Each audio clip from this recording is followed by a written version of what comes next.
So, what session was it? 59? 60?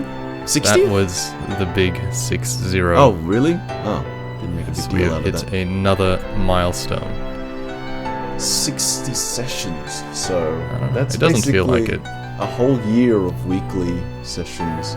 Yeah, it doesn't really. Like, I feel like we've been in Huria less than we've been in the other parts of, like, Denethor. Like, I feel like the Guildford arc and the Trident arc were, like, super long. And the Huria one is, like, easily 3 times as long, like, than both of them combined. But Yep. it feels different. Like, it doesn't feel that long, but I think that's might be, like, just us getting old. You know what I mean? God, I hope not. It's only been, what, like 2 years since we started? 2.5 years? 3 years now. Oh, God, okay. Is that? Do you think that's a good sign? That it doesn't feel as long, even though it is I don't even know. longer? I don't know. I don't know if that's good or bad. I know definitely that I'm kind of itching to go to the next place now, since we've been in Huria. Ever since we introduced long. Fantasy China, you've always wanted to go to Fantasy China. I mean, not necessarily Fantasy China, although it would be a cool place to explore if you've done any writing for that. But even like going to that port town that's at the north coast of the desert, that sounds cool. Like there's lots of That different is- communities. And I That would, is on the list. I'm yes. hoping that it's like going to be very diverse because it's a port town. Like lots of different people coming and going and trade happening and lots of fancy stuff. That'll be very cool. It's going to be a peer into potential other campaigns when we finally get tired of this one, or if we finish this one. Do you think? Yeah, Do you think either the players or yourself as the DM would ever get tired of playing the campaign? Have you at some points had a lapse in enthusiasm? Yeah, absolutely. I remember when we first started back up, and I was like, hey, should we just start a new campaign? Oh yeah. I mean, even guess so. recently, people were talking about, if we start a new one, we would play X character, or they're just itching to play new characters or whatever. So, it happens. Yeah, I guess the sentiment is aligning a little bit. Do you think doesn't- Do you think It if doesn't the, necessarily mean that, though. do you think if the majority of the party said, yeah, let's just play a new campaign, just like not necessarily because they're sick of this one, but like they want to play a new one? I mean, I guess that kind of implies that they're sick of this one. But like if they did say, hey, let's play a new campaign, would you be on board with that? Can you imagine if I wasn't? Like, what would I do? I'd be like, no, we're going to play this one forever until we all die of old age. I mean, yeah. It's not an unlikely possibility that you'd want to wrap things up, right, in a nice way. I mean, yeah, at that point, if everyone was down with it, I'd be like, okay, I'm okay with that idea, but let's find a... Actually, what would you prefer? We find a rather conclusive ending to the campaign, or we just put it on the burner and we just come back to it? I think come back to it in like 10 years. I think it depends. Yeah, I think it depends on like the vibe at the time. Like if we are, let's say for example, and I'm not saying this is any observation of the current state of the campaign itself, but like if we are in like a really long arc that we're getting tired of and the end is not in sight for at least another 30 sessions, then yes, maybe I would be more inclined to just starting a new campaign. I wouldn't feel any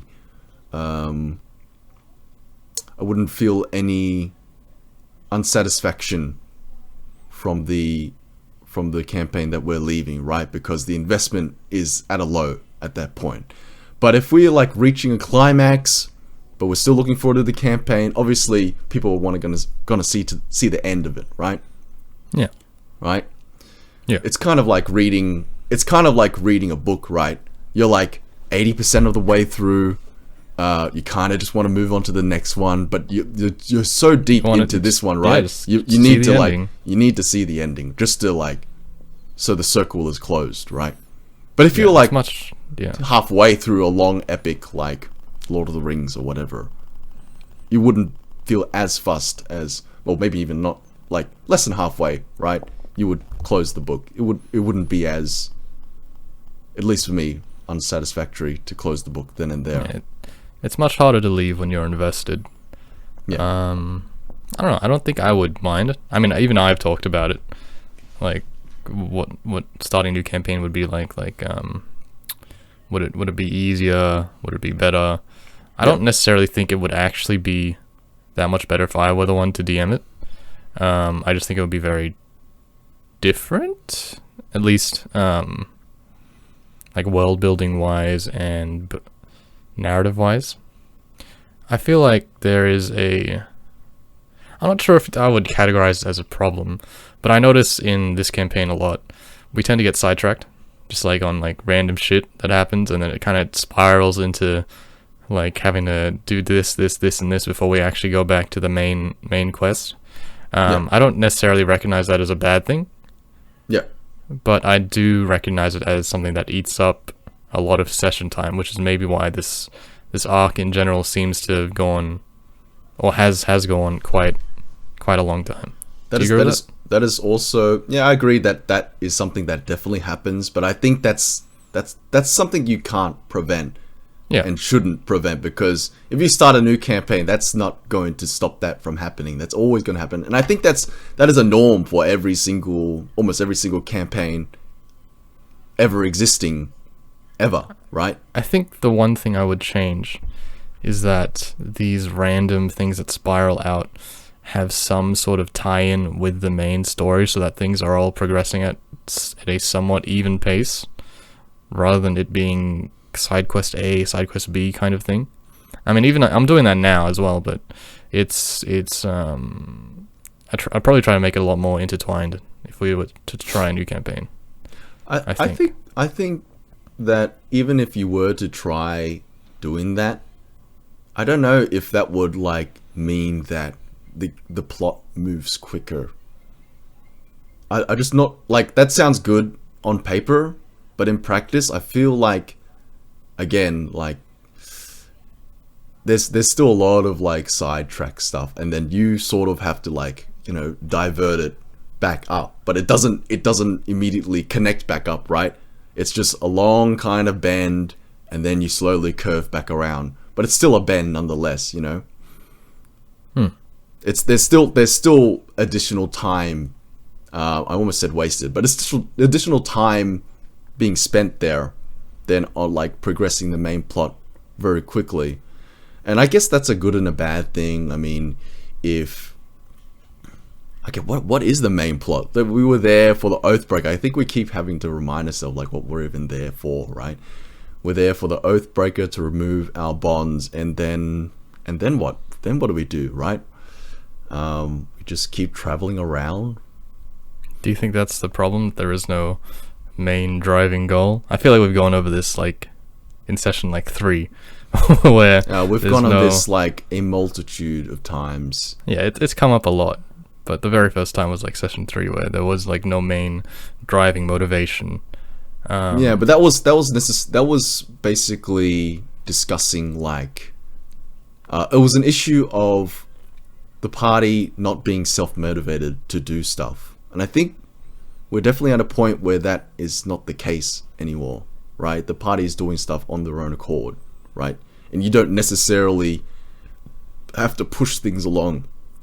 You definitely put stuff in there for us to grab onto and progress the story, but most of the time the party action is dictated by the party decision, right?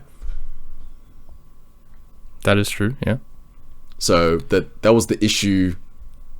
That was the issue at the start of the campaign, where we didn't really have a driving force to, you know, for the party to make their own decision. We're just kind of being carried along from plot point to plot point, that sort of thing. That was the main issue. But I think now we're talking about the main plot for the sake of there being a main plot, right? Like the main plot itself, not necessarily the party working towards it or against it or whatever it is. Like, there's a main story, right?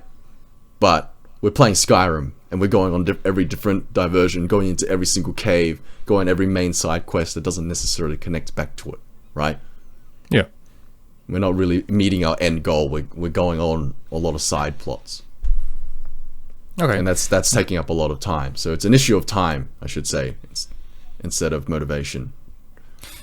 Do you think it has a overall negative impact that we're going on all these side quests? I know that that's pretty much part of the enjoyment, but if it's to the point where you don't see the climax or whatever, and as you were saying, like 30 sessions, do you think that takes you away from the campaign, like interest wise or motivation wise or whatnot?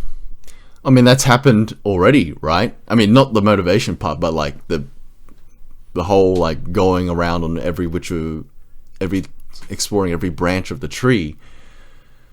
And I think, at least personally, that hasn't diminished my enjoyment. Like, because the side stuff is fun. If the side stuff is fun, right? It just really depends on the enjoyment of the side content in general, right? If it's just meandering, going around, nobody's really invested. We're just kind of doing it. Like, just take, for example, like the shop interactions, which we've cut down a little bit, right? A lot of them is just like, character goes up to shopkeeper. Hey, what are you selling? I'm selling this. Can I buy this? Not in my price range. Haggle, haggle, haggle. That sort of thing. And then the interaction's over, right? Yeah. That sort of thing. That's sort of the side content that is not that engaging. But if it's like, getting invested in like the hooligans, the kid hooligans in the street, there's a little mini plot there that doesn't really relate to anything, but like the characters, at least to my knowledge, the players seem to enjoy that aspect of it, right? But that's not really achieving anything in the main goal. But it's side content, and we enjoy it, so it's fine. At least I think that's fine. I agree. That is also fine. Okay. Where do you see the Huria arc ending? Or when? Where do I see it ending? I think I can see it now on the horizon. I'd say so. Right now, we're in a contract with Sivgis. We've cut the demon severance from. It must be pretty close actually, because Ryan is leaving. Ryan is leaving. But we haven't actually gotten the Oathbreaker, so he's just gonna leave. Oh, but he doesn't want to cut his oath, right? Because he's found his god. Correct. So Ryan is leaving this session or next session, and then we get the Oathbreaker. Yep. And then we, cut our oaths or whatever it is we do with the Oathbreaker. I don't know how long that will take. I'd say generously 5 to 10 sessions. Maybe less, but generously that much. So,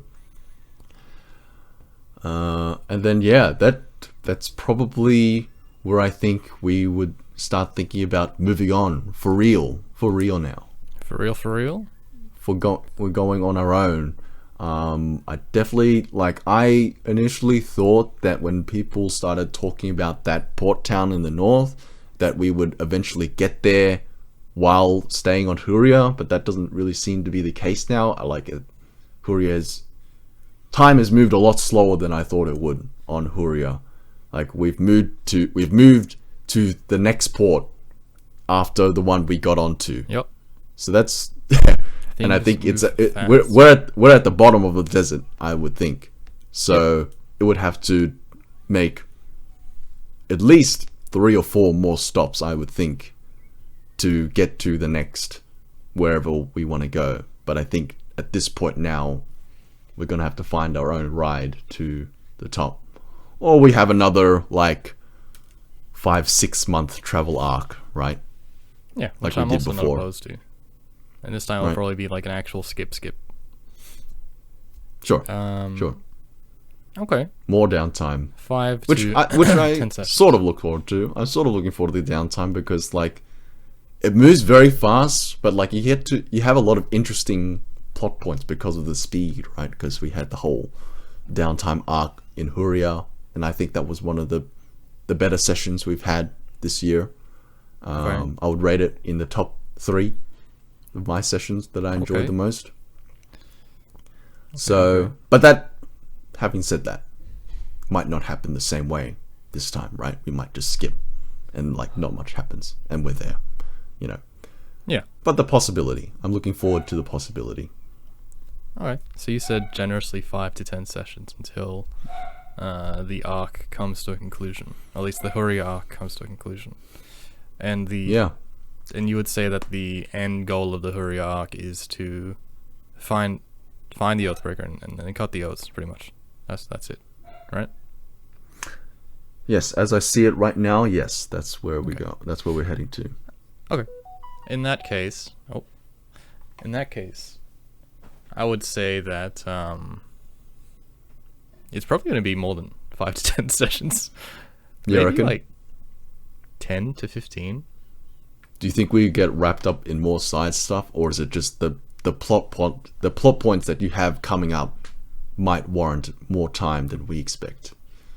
It will warrant more time than you expect, purely because if this is like a minor detail, so I don't expect you guys to recall this, but say if this was like, hey, you get piece A, you get piece B of Oathbreaker, the Oath and the Breaker, and you need to go to these mountains over here.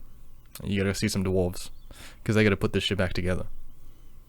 Mm-hmm. And I feel like that, in and of itself, is gonna take a few sessions, at most,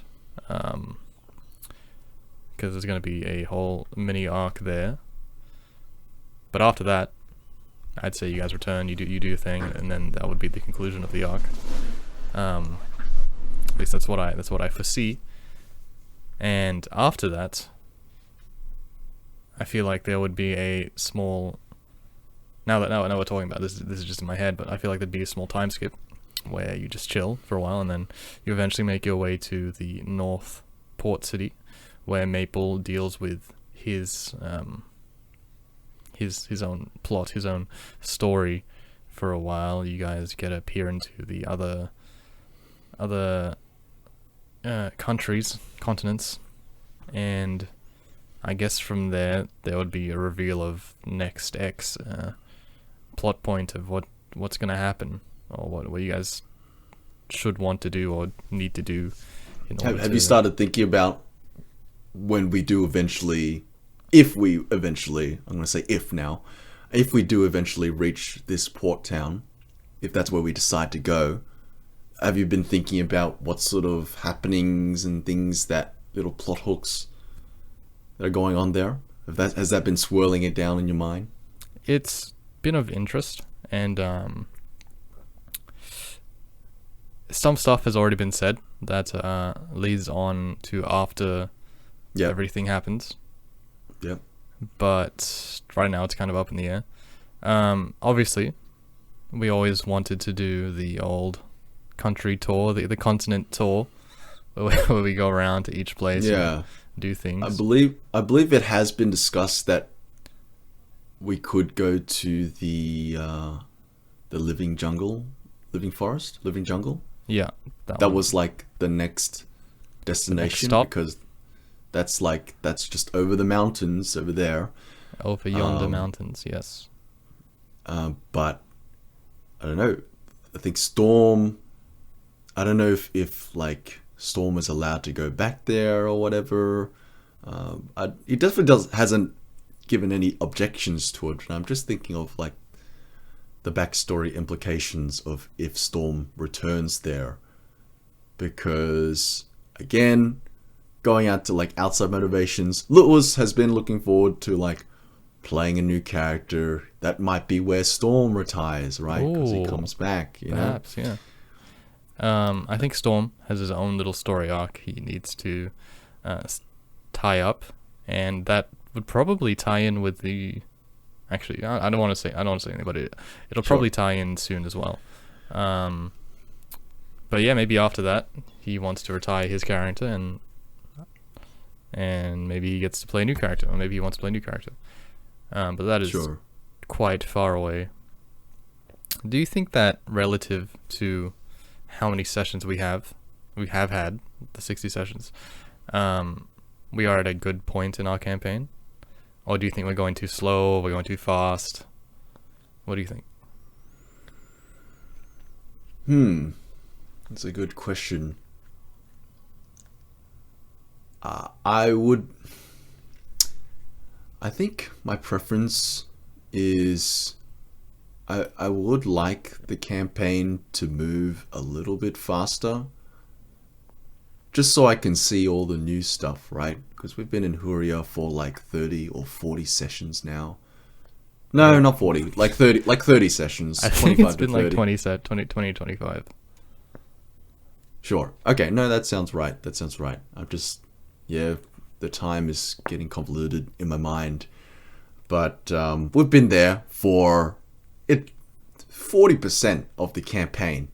I would like to see some new stuff. You know, I'm kind of getting that itch when I was leaving Denethor. Like, I want to go to Huria. I want to go to the desert, see all this stuff. Now Okay. it's coming up again. I want to go to this other place, see the stuff, right? See the new stuff. Okay. Very tourist, right? I'm a fantasy tourist. I want to see all the stuff. Okay, that's fair. But again, I am enjoying the stuff that is happening in Huria. I'm just looking forward to a change of scenery. That's all. Okay. Okay. Do you think it would be fair if every world tour, every stop on the world tour is a round of the same length, like 25 sessions long? Do you think that would be like too long or too short, or what? It would. I think would it take a just very long depends time. on. I think it would just depend on what happens in those arcs. Every arc is different. The Huria arc was different from the Denethor arc, which was, I think, slightly longer. Right, we were in Denethor for a long time. It just really depends. The Huria arc was different, had a different flavor, different happenings, focused on different characters. So if we go to the North Port, we start seeing a bit of everything. You know, there a lot of different possibilities open up there. We go to the ancient jungle, different possibilities, different people. You know, more focus on Storm stuff. Although Storm has been the focus of a lot of this arc as well. So maybe we give some of the other characters. So maybe we head to the port town. So we focus on Maple, right? I feel like Maple has gotten a little bit of spotlight, but not nearly as much as some of the other characters. I feel like players lacking in the spotlight right now. Maple. Okay. I think Snow, to some extent, hasn't seen a lot of stuff. Like, there was the Carpenter arc, but that wasn't... And then the letters as well. But again, it was like tiny compared to other character arcs. Tokul, I think, hasn't seen a lot of spotlight either. I think it's mostly been majority Storm. And I'm not saying he's hogging the spotlight, it just leans that way, right? And he's not kind of doing happened it. to be that way. It's not doing it by himself. It's just the plot is revolving that way. And then Ryan to some extent, but again, not really as much as Storm. Yeah. I think you could argue that it isn't just up to the plot. I think Storm and the player himself kind of puts himself in the position where stuff kind of happens to him most of the time. That's not a saying anything against Lewis or anything, but like you said, if you want stuff to happen, you kind of have to go out and get it. Like we talked about character interactions. I think I phrased that badly, but that's sort of what I was getting at, right? Like there are kind of the forces are in play for Storm right now, right? And that is in part due to his proactiveness, which I appreciate, right? And that's sort of the things that you can get from being proactive. You get like most of the arc devoted to you because you're the only one doing anything. Not necessarily true, but like again, that it is a big influence on that sort of thing, right? Yeah, absolutely. I think if someone were to approach me and say, "Hey, I want to do some more stuff with my character," I'd be like, "Okay, cool. What do you want to do? Let's do it." Kind of thing. So I'm very happy if anyone wants to talk to me about that.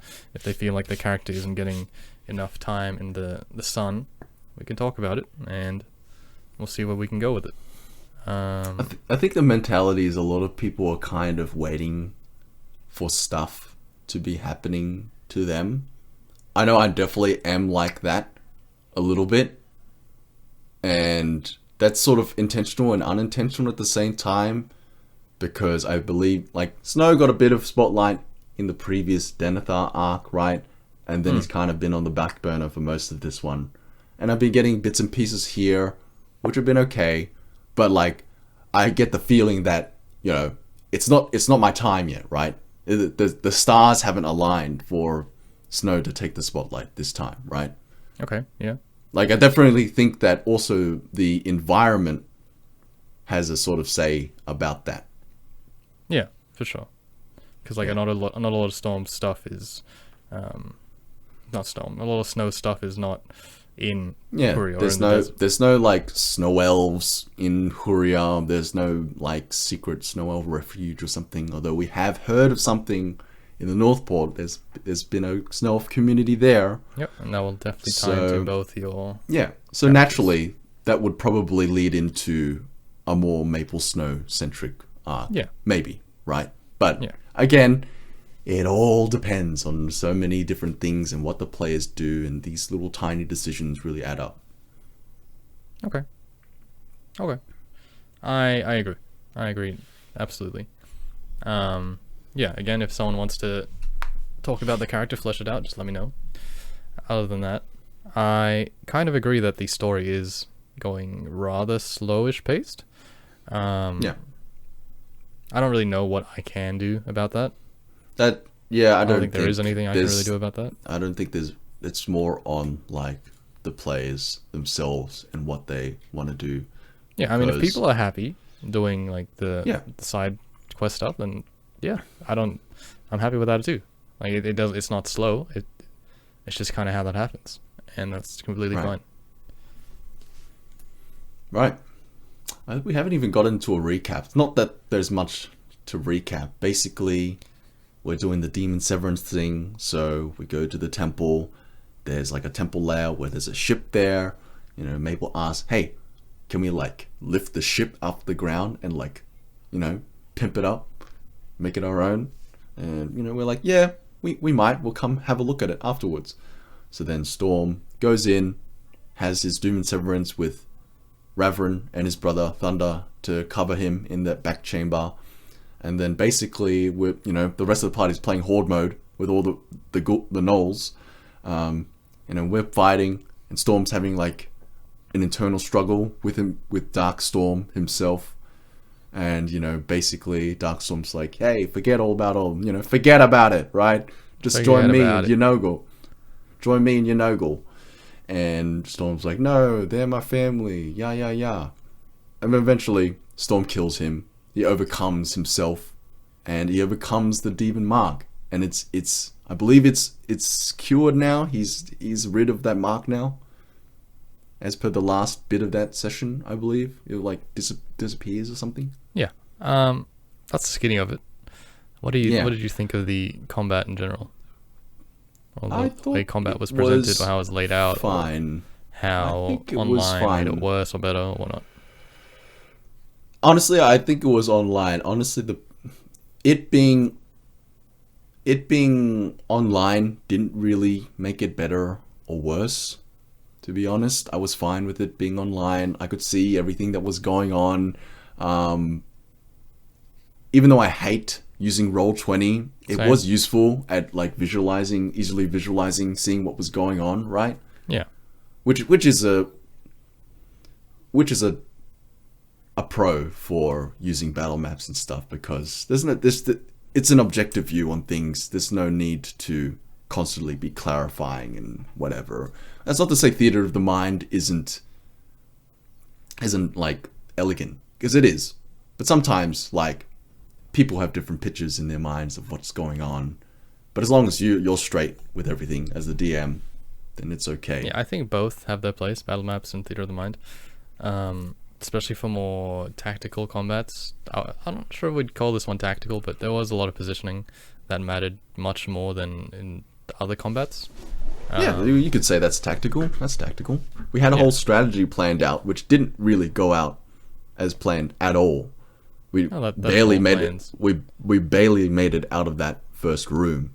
But yeah, we had this whole plan where we would funnel the enemy into this kill box, and like we would retreat back to preceding chambers as we got overrun. Yeah. But we didn't really get an overrun until like the very last few turns.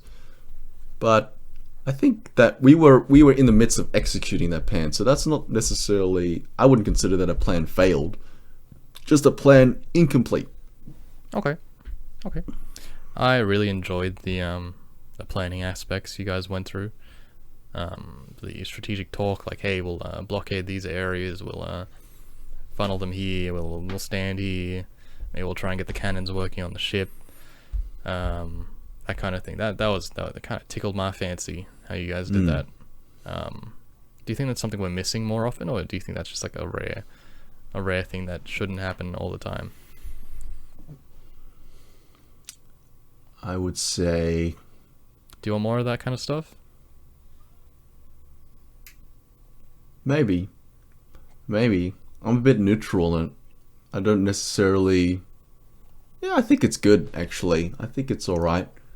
I don't know. It's kind of that thing where it's like, maybe it's because it's like novel right now, but if we have to do it every single fight, it might get tiresome. So I don't really know if I would want like a lot of it or less of it, you know, or if I just want to keep doing whatever thing. I'm willing to try more tactical combats just to see whether that's something that gels or not. Okay. But yeah, I thought it was fine. I didn't think it was tedious or anything. I just think that maybe after a while it would grow tiresome. But maybe that's not the case. That's just not the case. Do you think the combat overall was more interesting or more engaging, that the goal wasn't just to kill everything in sight? I mean, it kind of was. It was to kill as much as we can so we couldn't get overrun. But Yeah. again, the context leading up to that was like another layer which added to the engagement. And it was kind of broken up by like Storm's inner monologue thing going on there, right? Yeah. So there was a slight like dynamism there. I think that's the right word. That kind of like breaks up the monotony of combat. Yeah. And I didn't think that like this combat was that monotonous. There was a lot of great kills. Maybe it would have been worse if Ryan had not been there sniping all the enemies. Roll really well. He carried the team. Absolutely carried the team. But yeah, maybe it was because of that. Like we were kind of going through enemies quite quickly, right? Cycling through enemies quite quickly until like, you know, the horde became too much to handle and we started to run. Yeah. And yeah, I think the rounds, how many rounds were there? 6 rounds? I think 5 in total. 5 rounds? Yeah. Which is pretty good, right? Pretty good. I mean, how long was the combat? 2.5 hours? 3 hours? Yeah, it was. This one was pretty long. I think it's not because I mean, like before, it wasn't just combat. There was stuff in between. Yep. But yeah, it was around 2.5 to 3-ish hours. I think. Having said that, right, we got through 5 rounds of combat with a lot of in-between stuff as well, right? Yeah.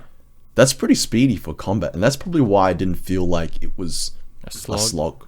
Yeah. Okay. I would definitely like to take some stuff from that and kind of put it into later combats just to see If you have that makes new it better or ideas worse. about if you have new ideas about running combat and switching it up, I'm welcome to that. Okay. I mean, it could just be that we were online, so there's other things we could do while you were waiting. Like, I don't know, like folding your clothes or whatever. Like, there's just other things you can do. But Yeah, while- maybe it was a bit that, like, that's something I hadn't thought about until you brought it up just now. But there's other factors. at yeah, play for all of you non-existent viewers, sometimes I like to do some chores while I'm online just because I can. We have And viewers. there's, we have. I viewers. mean, no, I mean, Aiden Yes. didn't even comment last week. But he watched- The only person who commented was Matt, and he was Hell on the yeah. podcast, so he doesn't even count. Oh, was he on last week's podcast? I think he was, wasn't he? Oh, that was one we did in person, all 3 of us, right? Yes, I would Damn. think so. Okay, fine, sure. Yeah, I think I enjoyed combat.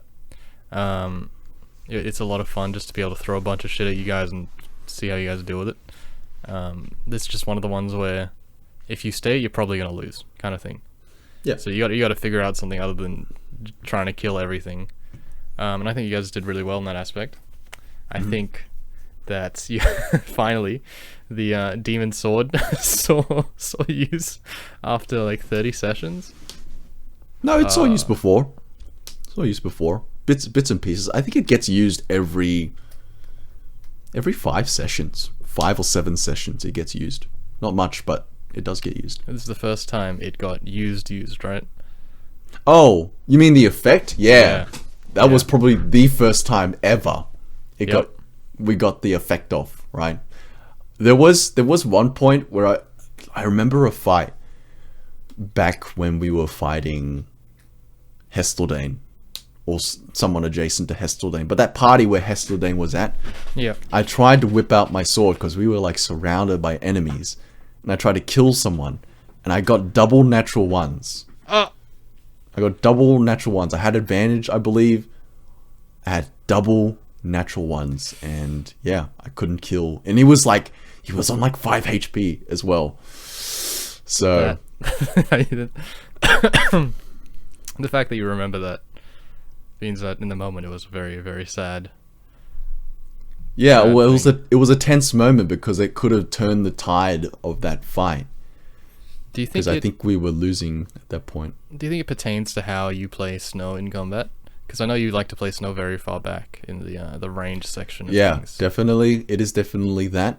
The bow is just straight up better most of the time. It's got, I mean, it's lacking. It's a +5 to damage, to +6, but other than that, it is. I think it is the sword, but with range, much more range. Sword but with range. Yeah. Do you think that's a problem that needs to be solved, or what? Do you think you would like to be in melee range more often? I did pick Swashbuckler, like, with the sword in mind. Yeah. So yeah, maybe if we could address that some way, that could, like, Yeah, we break can up talk about it. the combat cycle of Snow, the combat loop of Snow, where it's just, shoot! Now I can't even hide every turn anymore, so I have even less. I just shoot, hide for 1 turn, and then shoot, There's got to be more reposition, to Rogue shoot. than that, right? Yeah. I mean, there's talk about like something. there's like panache and like, yeah, but there's I don't know. Like, I enjoy Rogue for the most. It's leagues above what Fighters Snow used to be. Way better, way better. But yeah, it is like, I'm not doing like hundreds of damage per turn. I don't have like knives that are all do individual damage and I roll 20 d20s, or I don't have smite, Tokul using his shield bash stuff and charging into people. What do you have, Kevin? I have sneak attack, right? And I can't even sneak that often anymore. So what do you expect me to do? Yeah, we'll have to talk about your character and rogues in general, maybe after this. Okay. Other players, let us know in the comments what you thought about the combat, please. Let us know. Like, comment, subscribe, please. Please, love No it, please. obligation. No obligation. I mean, you guys don't make an effort anyway. It's not an obligation. I'm begging. I'm on my knees right now. I'm begging, please. Yeah. After that, so you guys surrounded. You guys are running. There's a lot of tactics involved where Maple's gonna dimension door this way, and you decide to stay because you're fearing like half the enemies, so Ryan can get out, and Tokul has to make his way through like eight Yeah. dudes. Yeah, that was actually like, and at first I didn't think, because Maple was like, "You want to come?" and I was like, "Yeah, get me out of here." But then I was like, "No, wait, I have the fear on," which was like another thing I had to think about. So I had to make a crucial choice there, and I think I made the right choice of staying. Yeah. And initially I thought, like, why is Maple dimension dooring out? We need him to like do stuff, but him dimensioning dooring to the next chamber was actually crucial as well, because he force fielded the barriers that were getting break, which is clutch, right? Yeah. So That was a lot of lots good moments. Yeah, a lot of sound tactical decisions Can there. we talk about how Tokul took like a total of 3 hits. Like 80. 26 AC! 26 fucking AC. I think he could have had 28 at some point, What right? the fuck? Because he could cast a spell on himself that gave him 2 extra No, AC. no, Oh no, his normal he could have one's had haste. 24. He could have had haste. is what adds the Could have had extra haste. And like, Oh. there was one point where you're like, 24 doesn't hit. What the fuck? What I mean, universe is 24 not hit? Hey, Oh. now you know what like a player feels like fuck? sometimes, right? Hey, every time you roll 24, you hit. Hey. I mean, not. I think there was one time where like, I don't know, maybe there was a persuasion check where like Storm got 25 and he didn't get it, and we were like, what? He didn't get a persuasion check? He got 25. I don't roll to persuade. I just persuade. What? Why is that such a meme, right? I don't Why know. is that such a It's because meme? you said it, and now everyone's saying it. I mean, for context, right? I think that we were holding the party, that dinner party, and I said, "Oh, Snow wants to help the carpenters lay out the tables and stuff like that." And you're like, "Do you want to roll to help?" I'm like, no, I don't want to roll to help. I don't try to help. I help, right? I don't fail to help, right? You're just carrying tables and stuff like that. And the idea was just so absurd to me, and that's where that outburst came from. Aiden Now was everyone's loving it. He getting was like, onto it. I don't try to help. I help, right? It's just- Yeah. and they're just applying that meme everywhere now. It's like I don't inside try to joke hit, I hit. Yeah, I mean that is the case for a lot of you people. You don't try to hit, you just hit. Yeah, I think everyone had their time to shine in the spotlight. I think Storm actually had the least amount of time I'll focus on him, to be honest, like throughout the 3 hour wise anyway, because it was just a lot of talking for him. I think that's fine for him. I think that was okay. That's within Storm and Lewis's As long as he doesn't mind skill set. everything is Yeah. good. Lewis, get in the comments. Did you enjoy that? Please, Did you not in the enjoy that? comments? Send us an email. I'll check the emails later, because I'm sure we have like 30 emails of fan mail. No, don't send an email. Don't send it. Just put it in the Discord. Why do I make an email then? I don't know. You know, we were optimistic at the start when we first were starting the show, but now like we've had negative progress throughout the entire run of the show. Like, Hey, it's not. No, I mean, no.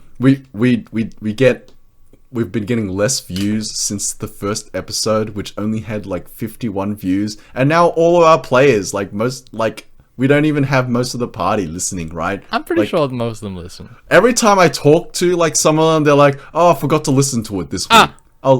There's something like that, Hey, right? don't say I'm that. Not, I'm, Let me I'm not dream. gonna name names, dream. but you know who you are, right? You know I talked to you about that, and you just say you forgot, right? And that hurts me on the inside, right? Now you're gonna guilt trip them into listening to like an hour-long podcast every week. This is a new tactic that I'm going for. I'm going for hot. I'm going for hot and cold, right? So I'm going to pretend that I don't care, and then I could just come out and say, "Oh, it's hurting me on the See, inside." the problem so is- you keep them off The off problem balance, is right? that you're saying it during the podcast, which they're not gonna listen to anyway. So they'll never know. They'll never know that you're sad about this. Well, that's the thing, right? So I can just speak to you freely about my plans on manipulating our party into listening to the podcast, right? But they don't know because they don't care. They don't care. No, they will, because I'm guilt tripping them. No, I'm they won't, because they're manipulating not gonna their- hear. They're not gonna hear you guilt tripping them because they don't listen to the podcast. No, but I talk to them in real life, Oh, do you and, also? and I'll manipulate them that Oh, way. okay. I understand. I get Yeah. it. Yeah. So like one day I'll be like, "Hey, why aren't you listening to the podcast?" And I'll just like tell them off. And the other days it'll be like, "My son, you're not listening to something I worked hard to create. I only put a minimal amount of effort into this podcast, and you don't listen to it." Yeah, all we do know? is chat shit for like an hour, and then we call it a podcast. Man. Yeah, I don't know. Get in the comments. Because Let us know what you- this podcast definitely has had a different format to all the other ones, though. That's probably mostly because not much happened in way of story. Yeah. Oh, speaking of story, though, the last plot point of the session, Thunder kills Reverend Solus. No, that's not his name. No, wait, sorry, Radalak. Yep. Radalak. There you go. He kills Radalak, citing that he is an infidel which was he was condemned by his chapter leader Igneous Candlehead, Yep. and then Candlehead. you know, once he kills them, the cops show up, right? The rest of the reinforcements come, the cavalry, right? They come over, all the paladins there. I'm expecting next session they're going to rappel down from thick ropes, and they're going to say, "Hey, You're under arrest. show us your ID." You know, they're going to ID check us, and then we're going to fail the ID check, and then Snow's going to get caught with his demon sword and get vaporized, and that's it. We're done. The campaign's done. So, in fact, we're both wrong, right? It's not 5 or 10 sessions or It's 15 to 20. It's next session. It's next session. And not the end of the arc, the end of the campaign, because we die there, right? Yeah. We've already got a taste of what these guys do to demons. In a very previous one shot, Matt got fucking vaporized. Oh, that was so random. And we my character and Lewis' character, we both coerced Matt's character into holding that taking the demon blade. Oh. Yeah. What did you think overall of the last Shocker. section? Shocker. Big shock. Okay. I was surprised that Lewis wasn't as shocked. He just kind of took it on the chin. I mean, I don't know. well, after Hey, you all Lewis, left, get in con- left the Discord call, we had a chat about it afterwards. A rather long-ish chat, like 5-10 minutes, just us talking about it. So I Ooh. wouldn't say he's not shocked. Well, I was expecting a bigger initial reaction, Maybe it was like cold disbelief, like what, why, kind of thing. It was a lot of fun doing that part, and orchestrating that, because like everyone knew what I was gonna say, but no one wanted me to say it, because I could literally see. I had no idea. No idea. I could see at the corner of my eye. I was looking at the Discord where Aiden was doing the stabbing motion with his hands. I was like, yeah, that's happening. Where context, Thunder plunges his greatsword through the back of the already weakened and vulnerable Radalak, who completed the ritual. See, I'm stupid, because when when Darkstorm said you don't even know why Thunder's really here, it just my two brain cells didn't click together and realize that oh, maybe he's gonna kill someone. I just thought maybe he was going to sap the demon and put it into a crystal or something, some inane plot that was never in the remote chance of happening. But it never struck me that he was going to kill Radalak, because I never suspected Radalak of being suspect of Killable. anything. Yeah. Yeah, and that's just a rare circumstance where he is fully depowered from this intense ritual, that he even becomes vulnerable to someone of Thunder's power.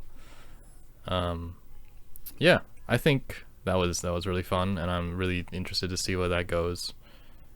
I don't know if you guys are gonna get ID'd by the Paladin police or whatnot, but yeah, I'm interested to see what everyone else thinks of that too. Honestly, if in the comments, you are thinking about starting that next campaign, this is your out.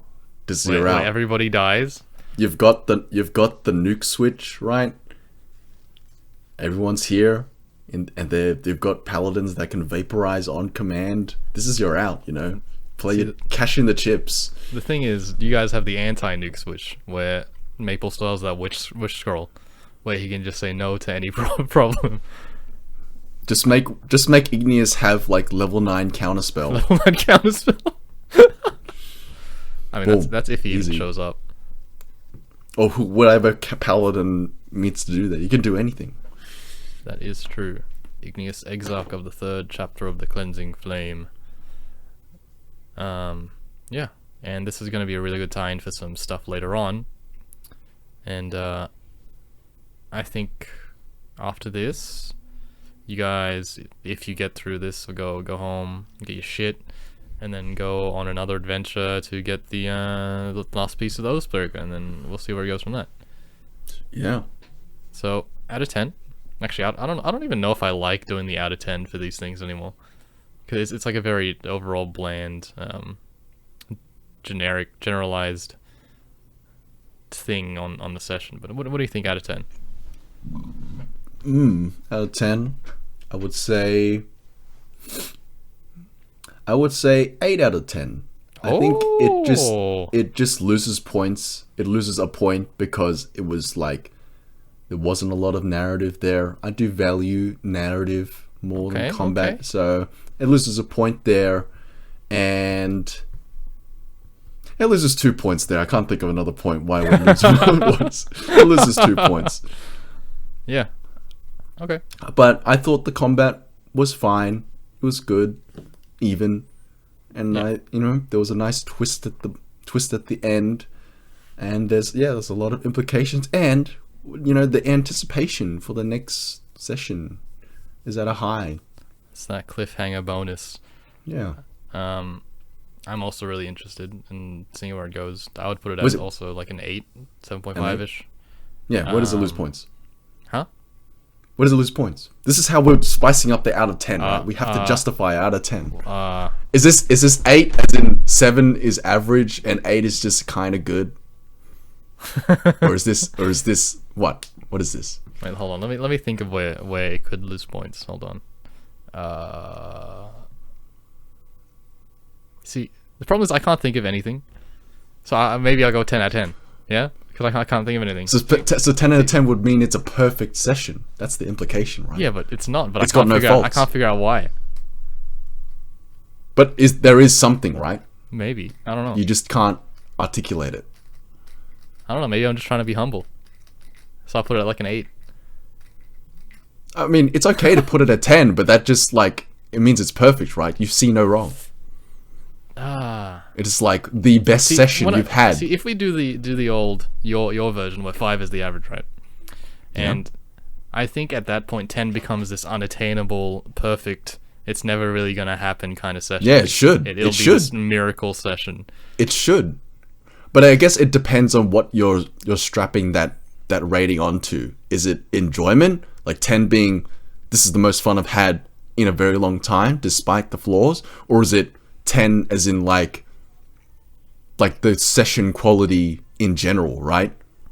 Okay. Like it had all the right beats, the combat was fast and slick, and we had these deep and meaningful roleplay moments and all this shit.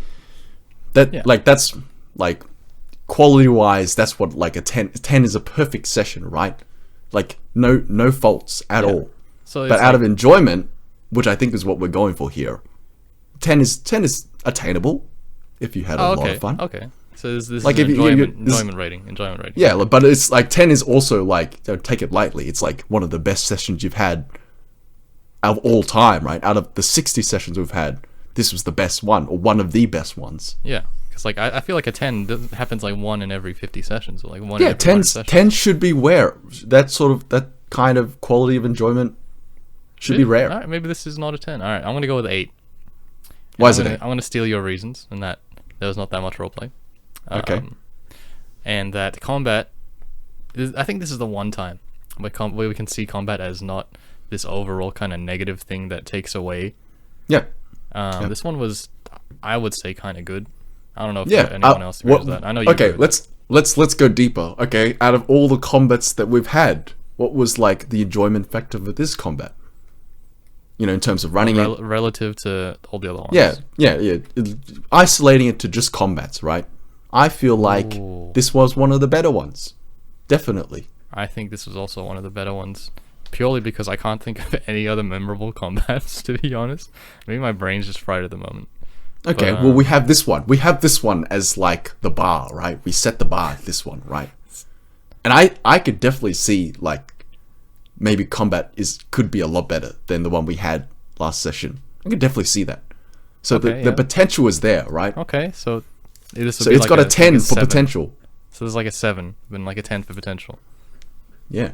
Okay, so maybe combat is a 6 or a 7. Maybe 7. Open the floodgates. Okay. All right. So to get a 10 combat, it'll require airships and jumping from airship to airship and I don't know. Like that. I'm gonna leave that up to you. You flying on a dragon or something. I don't know. It's up to you. you do whatever you want to do. You know, that's the only time where the players don't have control over Yeah. like how the combat is being I really played. like the where combat isn't just the team deathmatch thing. So I think that's something I want to try and implement way more often now.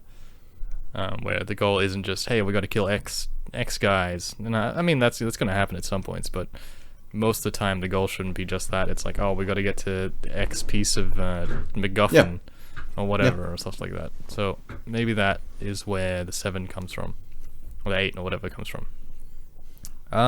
Yeah. Overall, I enjoyed the session. I had fun, but I have fun every session. So I don't know. I don't know if that means anything anymore. If every session is fun, then no session is fun. Yeah. Maybe that's where it is. Okay. Is there anything else you wanted to talk about? We were talking about magic colors, but I don't think we'll get into it this time. Yeah, like it requires Magic a the- very I'm- in-depth I've been playing explanation. a lot of Magic the Gathering, and they have this interesting philosophy behind the colors that represent like the different manners of the world. But Yeah. yeah, that requires a lot of explanation. Maybe that'll be And- next podcast. Well, you can read, if you want to read the article that I linked you, that'll give you a pretty good understanding, or even listen to it, right? That'll give you a Okay. pretty good understanding of like what these sort of colors represent. And I think it will be an interesting conversation. But then if we do it for next session, we need to like explain it, at least in a clear and simple fashion, what these colors represent. You know, That, what or we could just not explain it at all and just link them to the article and make them read it too. Ha. But I want people who don't read to also enjoy the podcast, you know? If you don't read, you go back to English class in like elementary school. All right, I'm referring read. to Matt. I'm referring to Matt. you go read a Okay. book.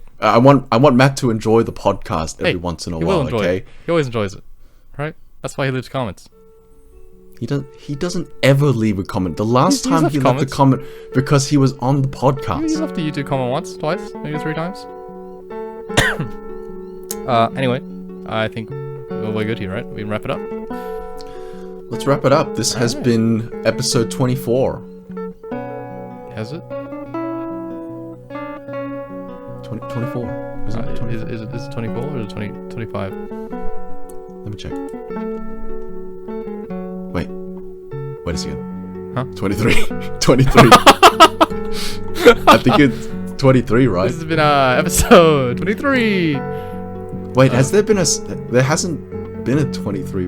Wait, yeah, it's 23. I think it's 23. I want to say it's episode 23. 23 of the Far Kingdom podcast.